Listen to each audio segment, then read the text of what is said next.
Hello guys, আমি এই ভিডিওটা বানাতে চাইনি আজ, কিন্তু একটা বড় সমস্যার মধ্যে পড়ে আমি এই ভিডিওটা বানাচ্ছি।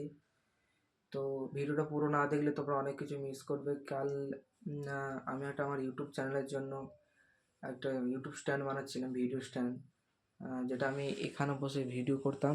তো এখানে স্ট্যান্ডটা আমি রাখতাম, স্ট্যান্ডটা রাখার পর আমি ওখানে ভিডিওটা করতাম। আমার খুব অসুবিধা হয় এখানটার মধ্যে মোবাইলটা ঠেসিয়ে ভিডিও করতে। তো তার জন্য আমি বানাচ্ছিলাম স্ট্যান্ডটা। ঠিক তখনই আমার চাকু দিয়ে পাইপটা কাটতে যেয়ে আমার কাছে হ্যাকসো ব্লেড ছিল না, কিন্তু আমি চেষ্টা করছি যে আঙুলটা পুরো ছিঁড়ে যায়, এখান থেকে একদম পুরো ছিঁড়ে গিয়েছে।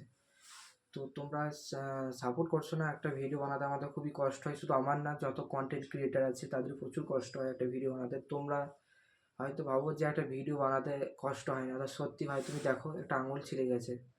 100 টাকার জন্য একটা স্ট্যান্ড মোটামুটি 1500 টাকা দাম, কিন্তু কষ্ট হয় আরে কতটা কষ্ট ভোগ করতে হচ্ছে। তো অনেক বন্ধুরা আমাকে কমেন্ট করেছে যে তুমি ভিডিও কোন জায়গাটায় বানাও। তো বন্ধুরা, আমি ভিডিওটা বানাই ঠিক এই প্লেসটাই, আর আমি এখানটায় করে বানাতে আমি বেশিরভাগ গাছে পাল্লাই, মানে মাঠে ঘাটে বেশি বানাই।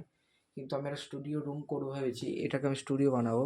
তো এখানে আমি টুকটাক কাজ করি, এখানে স্টুডিও রুম বানাবো, তার জন্য স্ট্যান্ডটা বানাচ্ছিলাম। আর হঠাৎ এটা হয়ে গেল। তো কিছু করার নেই, যেটা হবার সেটা হবে, আর ভগবান যেটা করে মঙ্গলের জন্যই করে। তো বন্ধুরা, ভিডিওটা শেষ পর্যন্ত দেখার জন্য ধন্যবাদ।